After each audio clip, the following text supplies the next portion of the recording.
In the dramatic pictures that follow, we show the inside story of the FFI, fighting for the liberation of the French capital. Right up to 0 hour, everything seemed normal. Paris, on the surface, was evidently still firmly held by the Germans. Then, as 0 hour, the hour to strike, approached, the streets became empty and ominously quiet. The hush before the storm. Then the storm broke. Paris tore down the hated signs of German rule. During 4 years, they'd suffered a multiplicity of German signs and posters and proclamations. Now, at last, before the arrival of help from outside, the people of the city rose to wipe out this humiliation. The building of barricades was an opening move in the plan to isolate units of the Boche garrison. Don't be misled by the lack of uniforms into supposing the Battle of Paris was an impromptu affair. Every man and every woman of the whole great underground organization had precise orders. It was a fight for the liberty of the people by the people.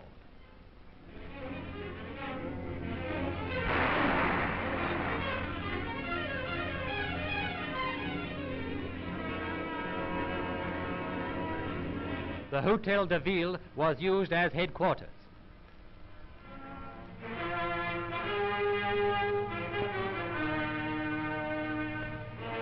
The police, who'd previously gone on strike, were now formed into a battle unit. They had as great a desire to rid Paris of the Boche as any other citizen. The prefect, M. Loissat, is among other chiefs of the FFI, whose leader is M. Bidot. Some of them with their staff are seen here at headquarters.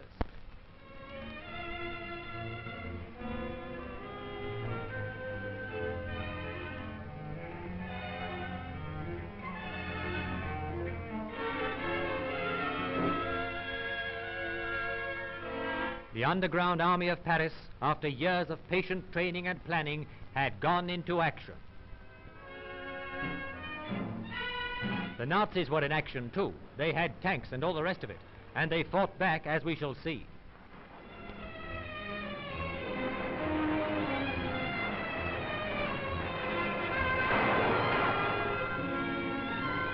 The people of Paris fought at the barricades, they fought at the street corners, they fought from windows and rooftops.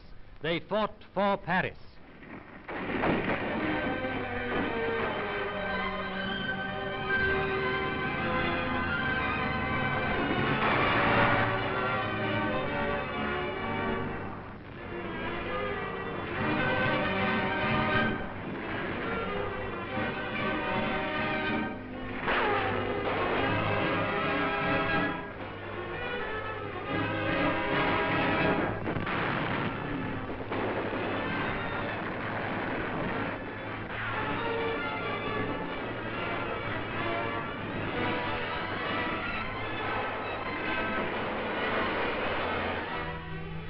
Another German eliminated. The fight in Paris was no riot, no skirmish. It was a bloody battle, and there were many casualties, many dead and wounded among the people. The FFI had its Red Cross organization in readiness for this moment. All these pictures were taken during the course of the battle, which lasted for several days. While the fighting swayed through the streets of Paris, while the wounded were being taken to dressing stations, everywhere the Nazis were being killed or captured.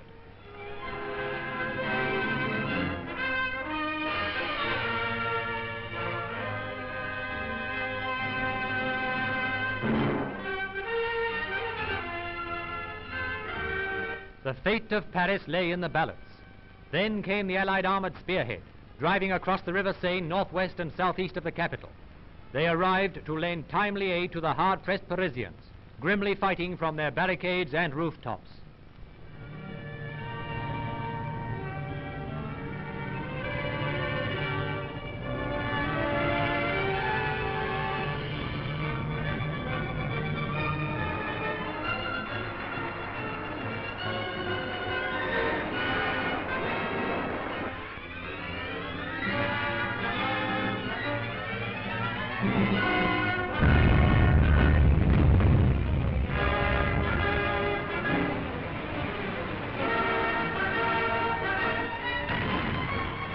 American troops advancing to clean out a nest of Germans holding out in the Eiffel Tower.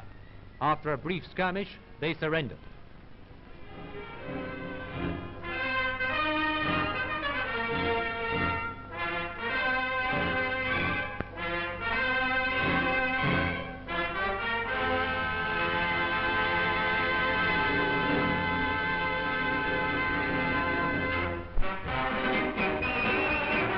The first British fighting men to enter the French capital received a tumultuous welcome from the Parisians. 4 years had passed since British troops last set foot in Paris. Now they returned victorious.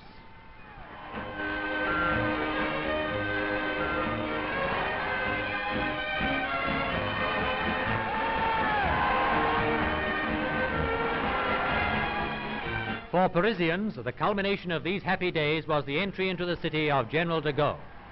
To them, he symbolized the indomitable spirit of fighting France, the spirit he so courageously guarded during those dark years following the occupation of his country.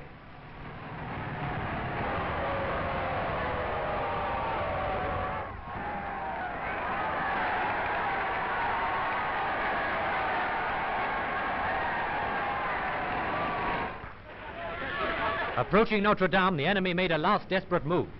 Snipers concealed on rooftops opened fire on General de Gaulle and his staff. Happily, they were unsuccessful and were finally rounded up.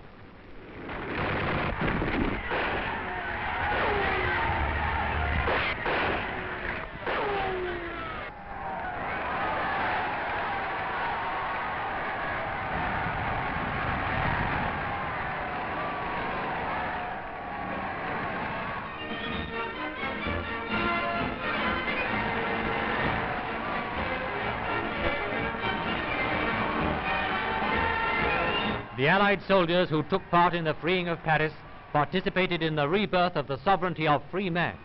For in President Roosevelt's words, Paris is a precious symbol of that civilization which it was the aim of Hitler and his armed hordes to destroy.